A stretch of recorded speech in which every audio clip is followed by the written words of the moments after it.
I hope you guys enjoyed part 1 of the Q&A. Part 2 is coming up now. As I did with part 1, the questions and the time at which each question is answered is down in the description below. Enjoy.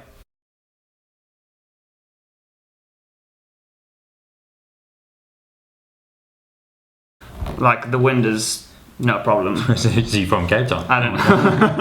That or the Netherlands, one of the two.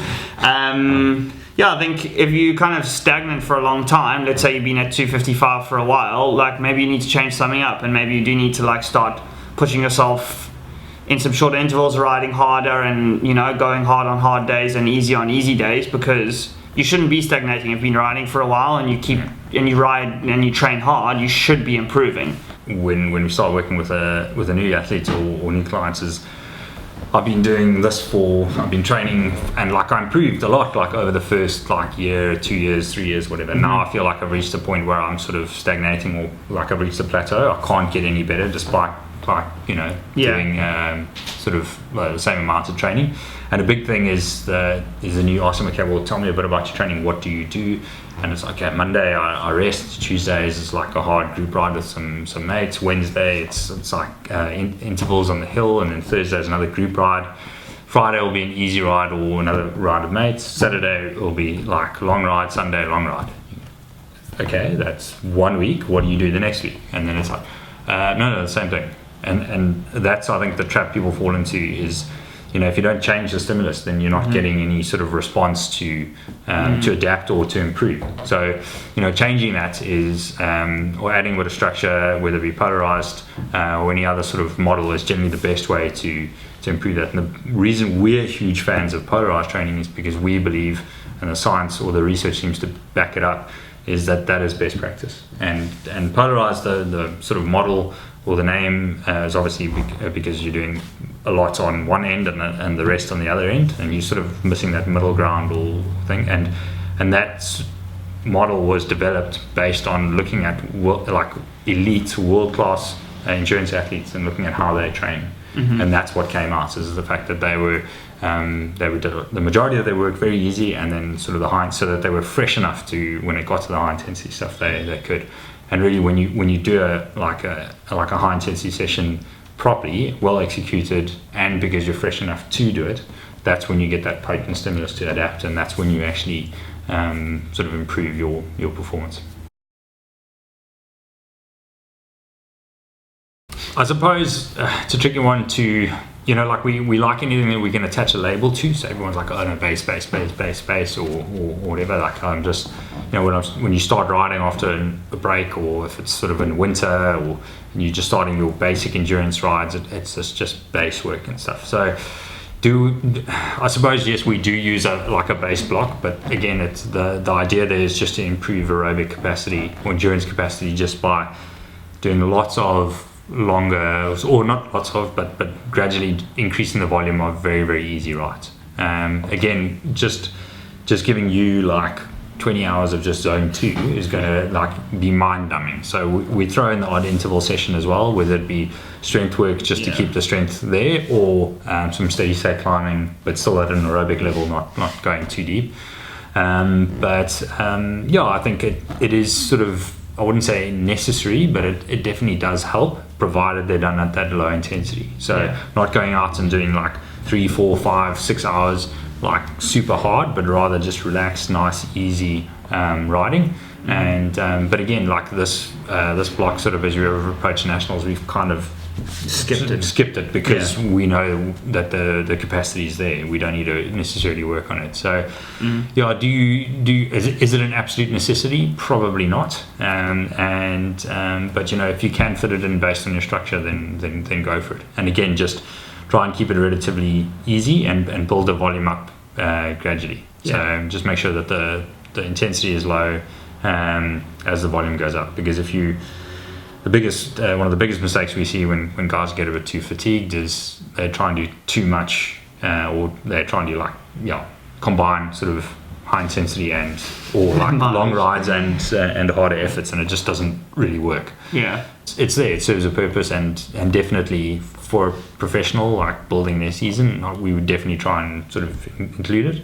But again, I don't think it's an absolute necessary, particularly when you have a job and you know you've got like family or work, and you're trying to squeeze in that riding. It's not always possible. And it's not time efficient, I think. No. So you do a lot of, again, because your training is very polarized. You do a lot of like zone 2 rides. So I suppose people could look at that and go like, okay, it's like base miles, but you know we don't go sort of mental with the volume really. No. The other thing to remember is that your high intensity training also boosts your endurance capacity. Yeah. So like if you're only doing an hour and a half, like you can destroy yourself in an hour and a half, like really hard. And then I'm always amazed at that, because sometimes I look down, I've done an hour and a half, I'm like, I'm in pieces. Like I'm not going to make it home.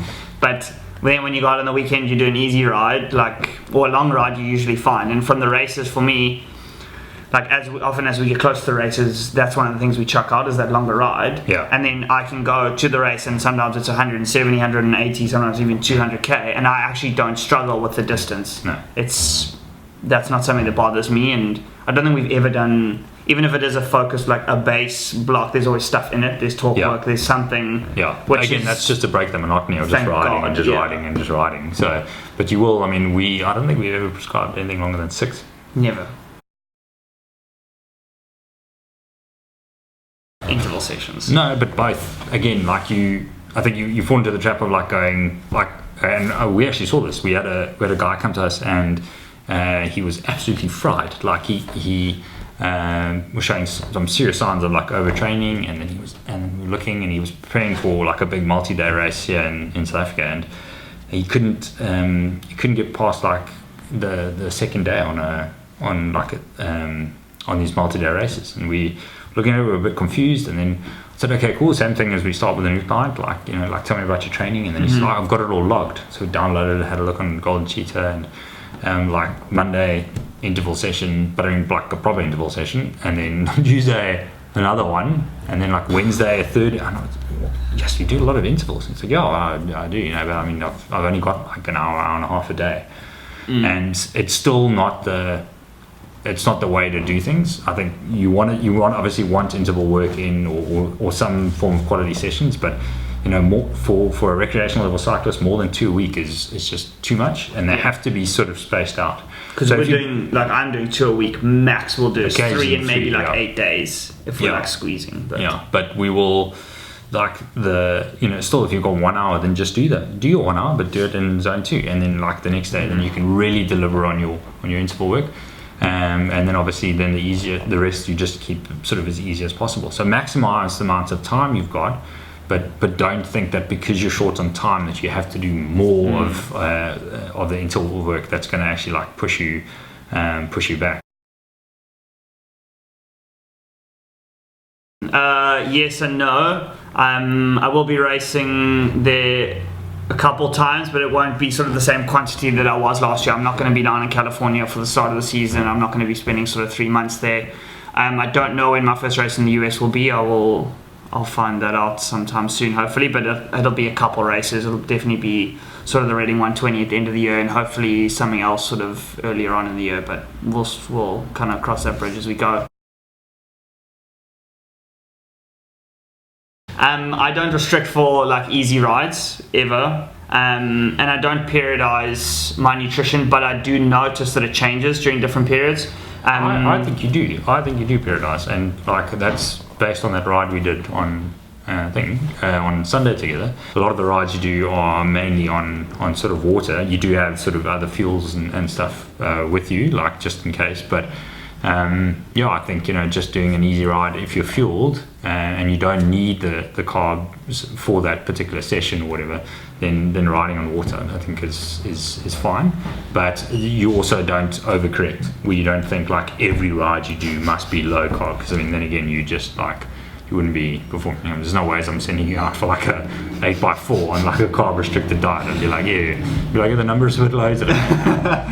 Yeah, I think for me, like I noticed my diet change throughout the season without even really trying. I think as soon as we hit intervals, I definitely eat a lot more like carbohydrate it's just what I crave. Yeah. Whereas in like the sort of easier phases or whatever it is, then sometimes when the overall loads are like very high, I think you quite intelligent. It obviously helps to have like Sarah there, but like you match your intake to your requirements. So if you're feeling sort of like your energy is a bit low, you're at a point now where you know, okay, cool, I can just up my starch for my carbs and stuff. Especially going up to altitude, that's just ridiculous. Yeah. Again, because the energy requirement is higher, so you need to up the intake, which is perfect.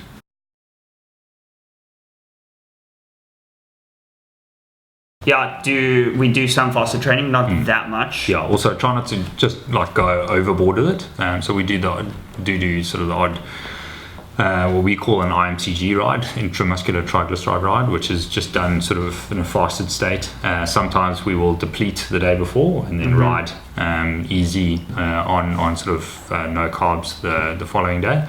But also just be careful not to overdo that. One, from the stress point of view, you don't want to like strain you too much when you're already like sort of undergoing a relatively high load.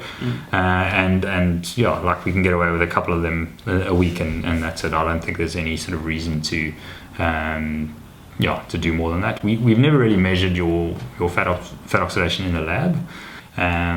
Whatever you've got is probably just naturally from your training rather than sort of a dietary intervention where you've increased the amount of fat you eat to increase your fat oxidation capacity. But again, I don't think it's anything we need to worry about you sort of now, but certainly an area that's getting a lot of interest, I think. Can we, particularly for road cyclists as well, like where, as we mentioned earlier, a lot of the stuff you do is sub-maximal. So, if you can tap into your fat stores then it saves a lot of sort of carbs for later. So definitely an intervention sort of worth looking at, but not sure I would recommend sort of a high fat diet for someone like you who competes at a high level, where there are periods where you need to produce a lot of power. Like I'm not against it, but I'm skeptical, and I need a little bit more evidence that is